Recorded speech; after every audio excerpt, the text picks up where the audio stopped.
You know that sheet of paper on your desk? Yeah, that one. It has a secret.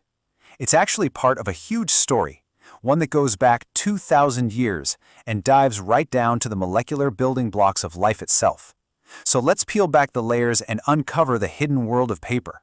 Okay, so let's just start with the most basic question you can ask.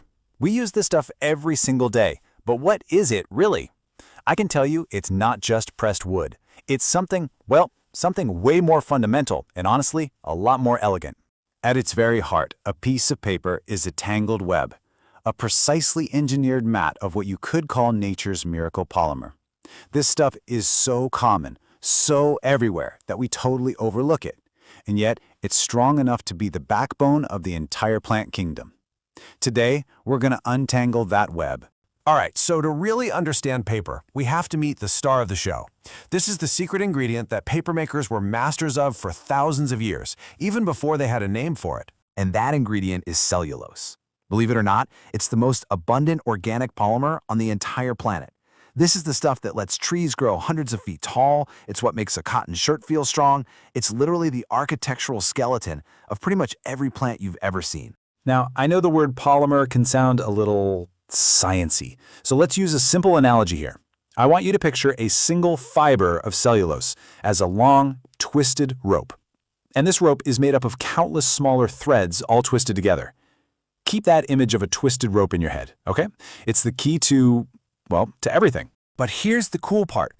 This rope isn't all the same. In some spots, those little threads are packed together super tight, perfectly lined up. Those are the strong, crystalline regions. Think of them like solid ice. But in other spots, the threads are all loose and tangled up. Those are the flexible, amorphous regions, kind of like slushy meltwater. And it's this combo of strength and flexibility in one single strand that makes this stuff so special. So that's the science. But what's absolutely fascinating to me is that for most of human history, we mastered this molecular rope without knowing any of that. We figured out how to manipulate it over 2,000 years of pure hands-on craft. I mean, just let that sink in for a second. For almost 2,000 years, people were soaking, beating, and pressing these cellulose fibers. They were creating one of the most important technologies for civilization, and they were doing it all based on trial and error, on pure intuition. The process really got formalized around 105 CE in China by an official named Kai Lun. And his method was just genius in its simplicity. You soak the raw fibers, you beat them into a pulp to break them apart, you float that pulp in water, and then you scoop up that tangled web on a screen. Every single step, without them even knowing it, was perfectly designed to free up and then relock those cellulose ropes. And from that point on, the technology just exploded. It traveled the Silk Road, it hit the Islamic world where the craft was perfected, and it finally got to Europe just in time to fuel Gutenberg's printing press. The Renaissance, the Reformation, all of these massive historical shifts were literally printed on paper. But craft and intuition can only take you so far. For the next huge leap forward, we had to stop guessing and start investigating. It was time to unlock the chemical code that was hidden inside the paper all along. This right here is the big pivot in our story.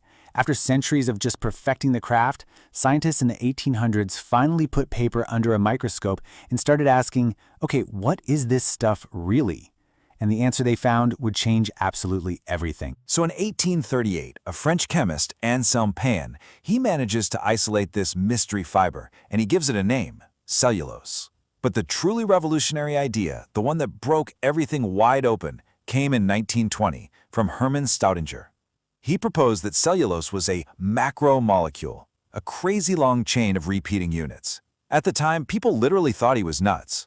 But guess what? Staudinger was right. And just like that, the secret was out. All those paper makers for all those centuries, they weren't just mushing up plants. They were manipulating massive polymer chains. They were, without a doubt, the world's first polymer chemists, and they had absolutely no idea. So, what happens when an ancient craft finally becomes a modern science? Well, you don't just get better at the old thing. No, you start inventing entirely new things. And this is where it gets really, really cool. Because once we understood the chemical code, we realized we could do a lot more than just press it flat. We could actually dissolve it, reshape it, and rebuild it into things that paper could never be. We figured out how to rewrite nature's code.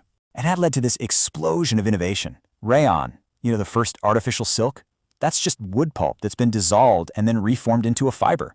Or how about that crinkly, clear cellophane you see on gift baskets? Yep, that's regenerated cellulose too. Even the film used in early photography was made from this incredible, versatile polymer. Okay, so let's bring this all together. Let's go all the way back to our twisted rope, with its strong, icy crystalline parts and its flexible, slushy, amorphous parts, and let's see why that dual nature is the real secret to all of this. So these two regions have basically opposite personalities. The amorphous parts are messy and flexible, which means chemicals can get in there easily. But the crystalline parts are super organized, incredibly strong, and almost impossible for anything to penetrate. This fundamental contrast is what makes cellulose such a superstar material. Let's look at paper itself. When you're making pulp, the chemicals go in and attack those loose amorphous regions to break the fibers free. But it's the strong crystalline regions that survive and link up together, and that's what gives the final sheet of paper its strength. You absolutely need both. It's a team effort. And it's the exact same story everywhere else. If you're making biofuels, the enzymes have to find those amorphous front doors to get in and start breaking the fiber down into fuel. And for a cotton t-shirt, it's that crystalline backbone that gives the fabric the strength to not just fall apart after you wash it a few times. So when you get right down to it, cellulose isn't just one thing. It's a composite material, one that was brilliantly engineered by nature. It's got this perfect combination of rigid strength and essential flexibility. It's the reason a tree can stand strong for 100 years, but still bend in the wind without snapping. It really is a perfect balance, isn't it? A material that's somehow incredibly strong and amazingly adaptable, all thanks to this beautiful dance between order and chaos happening at a level we can't even see. And that kind of brings us to a final big thought. Nature spent more than 1 billion years perfecting this material. We've only really understood the science behind it for about 100. So as we're all searching for new, sustainable, and renewable materials for the future, the real question is, what other secrets are still waiting for us, locked inside this ancient, amazing polymer?